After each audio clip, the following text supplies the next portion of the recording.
बिस्मिल्लाहिर्रहमानिर्रहीम। शुरू अल्लाह के नाम जो बड़ा मेहरबान और रहम करने वाला है। अस्सलाम वालेकुम। मैं असलम राय आपसे मुखातिब हूँ। मेरी आपसे गुजारिश है कि मेरे इस चैनल हैरत कदा को सब्सक्राइब करने के साथ साथ इसकी जो वीडियोज़ हैं उसको लाइक और शेयर भी करें। गुज़श्ता वीडियोज़ में हम सुल्तान उस्मान खां के बेटे ऊर खां से मतलब जो है वो सुना।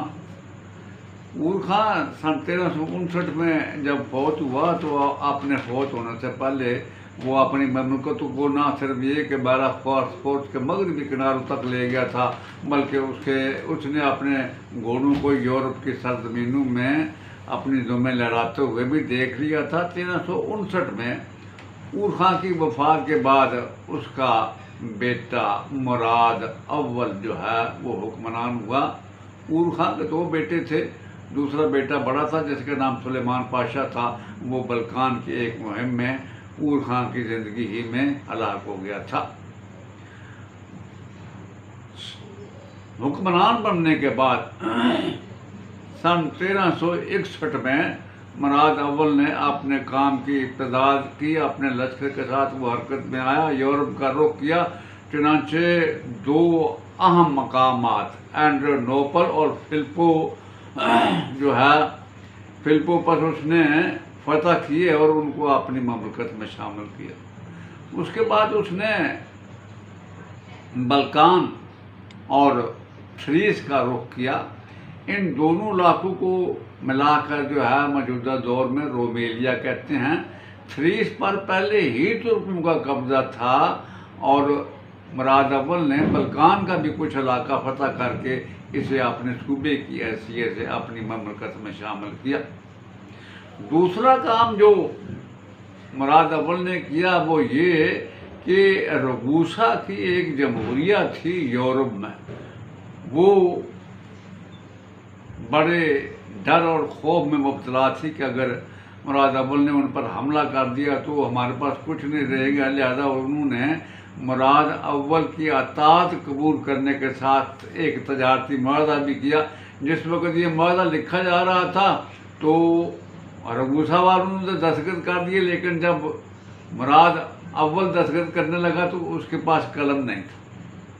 और मौरखीन बड़ी मुस्कुराहट का इजहार करते हुए कहते हैं कि इस मौका पर मुराद अव्वल ने अपनी हथेली के ऊपर जो है वो स्याही लगाई और उसका ठप्पा जो था वो उस मुआहदे के ऊपर लगा दिया। इस ठप्पे की ऐसी अहमियत हुई कि तुर्की ममलकत में इसका नाम तुगरा पड़ गया, यानी सुल्तानी निशान। और आइंदा के लिए तुर्की के सिक्कों पर भी और तुर्की के आम दस्तावेजात पर भी वही जो है हथेली वाली मोहर ही चलती रही।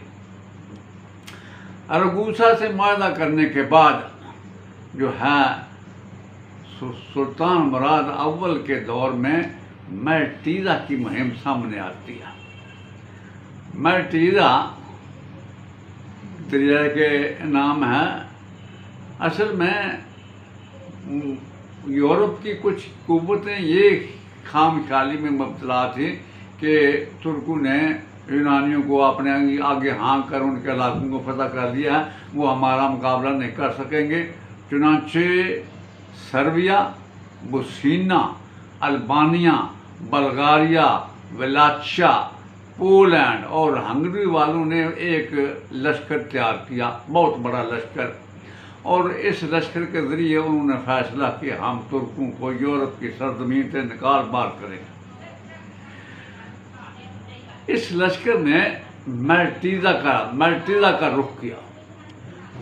वहाँ उस वक़्त सुल्तान मुराद अव्वल का सिपह सलार आला लाला शाहीन एक लश्कर के साथ मौजूद था। लाला शाहीन ने जब इंसानों के इस जंगल को आते देखा तो उसने थोड़ी देर इनका मुकाबला किया, उसके बाद वो पीछे हट गया। असल में वो किसी हिकमत अमली के तहत इनसे निपटना चाहता था। चुनांचे यूरोप का वो मुतहिदा लश्कर जो तुर्कों को निकालने के लिए आया था, रात के वक्त जब उन्होंने पड़ाव किया और उनके लश्कर का एक हिस्सा जाग रहा था तो लाला शाहीन शेर की तरह हरकत में आया वो यूरोपीय लश्कर की तरफ आया और यूरोपी उस वक्त चौंके जब उनके लश्कर के करीब तुर्की तबल की दहशतनाक आवाज़ें और उनके फौजी बाजे की कभी तारी करने वाली मौसीकी सुनाई दी। वो संभले, मुकाबला किया, लेकिन उस वक्त लाला शाहीन इंतहाई गुस्से के आलम में था। अपने लश्कर के साथ जिस तरफ भी उसने रुख किया, सफ़े की सफ़े वो उल्टता चला गया। सुबह जब हुई और यूरोप के लश्करों ने देखा कि लाला शाही ने तो उनके लश्कर के ज़्यादा हिस्से को काट दिया और कुछ बहुत कम रह गए, लिहाजा वो भाग खड़े हुए। और उस वक्त लाला शाही ने जब उनका ताक़ब किया तो भागने वाले दरियाए मैटीज़ा में कूद गए। मैटीज़ा में उस वक्त तूफ़ान था, लिहाजा बच्चे कुछ सारे डूब कर हलाक हो गए। ये दूसरी मुहिम थी सुल्तान मुराद अव्वल के दौर में। अब सुल्तान मुराद ने फैसला कर लिया कि वो यूरोप के अंदर पेशकदमी करेगा, चुनांचे अपने लश्कर के साथ वो हरकत में आया और बल्कान का रुख किया। कोस्तान बल्कान के उस वक्त 4 खित्ते मशहूर थे। शुमाली खित्ता जिसको मगरबी भी कहते थे, उसमें बोस्निया और बल्गारिया का इलाका था और जुनूब वाला थ्रीस और बल्कान था। थ्रीस और बल्कान पर तो पहले ही अब एक तरह से तुर्कों का कब्जा था, चुनांचे सुल्तान ने कोस्तान बल्कान को अबूर किया। आगे नेश नाम का एक बड़ा मजबूत कला और शहर आता था और ये कस्तंतुनिया की ममलकत के तहत था। और इस कस्बे को ये अहमियत भी हासिल थी कि ये बज़ंतीनी सल्तनत के शहंशाह कस्तंतीन आज़म का जाए पैदाश भी थी। चुनांचे उन लोगों का ख्याल था कि सुल्तान मुराद इस शहर को और किले को फतह नहीं कर पाएगा, इसलिए किला बड़ा मजबूत था और शहर की फसील भी बड़ी मजबूत थी। लेकिन मुराद अव्वल ने ऐसे जानलेवा हमला किए कि शहर को भी फतह कर लिया और उसने किला भी फतह कर लिया। नेश को फतह करने के बाद सुल्तान ने सर्बिया के अंदरूनी हिस्सा का रुख किया। सर्बिया के बादशाह ने जब देखा कि सुल्तान उनके इलाके के अंदर घुसा आया है तो उसने सुल्तान से माफ़ी मांगी, अतात इख्तियार की और सुल्तान से वादा किया कि वो 1000 पाउंड और 1000 सवार सालाना सुल्तान की खिदमत में पेश किया करेगा। इस मौका पर बल्गारिया को ये खदशा हुआ कि सर्बिया तो बच गया, अब सुल्तान रुख करेगा मेरे इलाकों का। चुनांचे उसने फिर फौर सुल्तान के साथ एक रिश्ता तय किया और अपनी बेटी सुल्तान की अक़द में दे दी। इस तरह ये मुहिम जो ख़त्म हुई। इस मुहिम के ख़त्म होने के बाद सुल्तान ने एशिया का रुख किया। यहाँ उसने अपने बेटे यल्दरम की शादी का एहतमाम किया। बाज़-ए-ईद यल्दरम की शादी सुल्तान मुराद ने सल्जूकी रियासत करमान के हुक्मरान अलाउद्दीन की बेटी से की और ये जो थी शादी का मामला बड़े शान व शौकत के साथ जो है तय पाया और दुल्हन करमान की रियासत का एक हिस्सा भी अपने साथ जहेज के तौर पर लाई। इस तरह ये सुल्तान की सल्तनत में मज़ीद वुसअत हुई। अब यूरोप वालों को जो शिकस्त हुई थी उसका वो इंतकाम लेने पर तुल गए। वो हर सूरत में चाहते थे कि ना सिर्फ ये इंतकाम ले बल्कि तुर्कों को निकाल बार करें। चुनांचे एक बार फिर Serbia, Hungary, Bosnia, Wallachia, Albania, Poland और ये सारे मुतहद हुए और इन्होंने इस बार मुसलमानों के ख़िलाफ़ सलीबी जहाद का ऐलान कर दिया। ये जहाद जब उन्होंने किया तो सुल्तान ने 2 कदम उठाए। आपने एक सलार अली पाशा को शुमाल की तरफ भेजा जिसने दरबंद के मकाम से उस्ताद ने बल्कान को अबूर किया और वो आगे बढ़कर पहले उसने 93 का शहर फतह किया। इस शहर को फतह करने के बाद वो बल्गारिया में दाखिल हुआ। बल्गारिया के शहर सीसमान को फतह करने के बाद वो निकोपोलिस की तरफ आगे बढ़ा और उसका भी मुआशरा करके उसने फतह कर लिया। इस तरह ये 3 शहर भी तुर्क की ममलकत में शामिल कर लिए गए। खुद सुल्तान अपने लश्कर के साथ दरियाए शनीरा की तरफ बढ़ा, क्योंकि दुश्मन का मुतहिदा लश्कर जिसने मुसलमानों के ख़िलाफ़ जिहाद सलीबी जहाद का ऐलान किया था वो उधर ही था। चुनांचे दरियाए शनीरा के करीब कसाव के मैदान में दोनों लश्कर एक दूसरे के सामने आए। मगरबी मौरख़ीन लिखते हैं कि जंग से पहले की रात सुल्तान ने सारी इबादत में गुजारी, अपनी फतह मंदी की दुआ करने के साथ साथ वो ये भी लिखते हैं कि सुल्तान ने अपनी शहादत के लिए भी दुआ की। अगले रोज़ जब दोनों लश्कर एक दूसरे के सामने आए तो यूरोप वालों को पक्की कौवी उम्मीद थी कि कामयाब वही होंगे, इसलिए कि उनके पास लश्कर ज़्यादा था। चुनांचे दोनों लश्कर आपस में टकराए।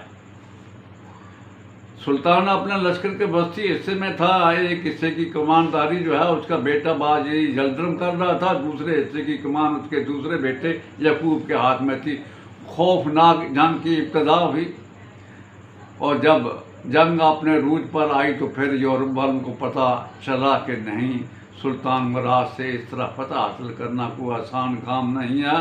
और जब तुर्की सवार नेज़ों का एक जंगल लेके आगे बढ़े तो उस मौका पर उन्होंने बड़े तेज़ हमले किए, साथ ही यूरोप वालों ने भी तेज़ हमले किए और उन्होंने ये चाहा कि तुर्क किसी भी हिस्से से पछपा हों।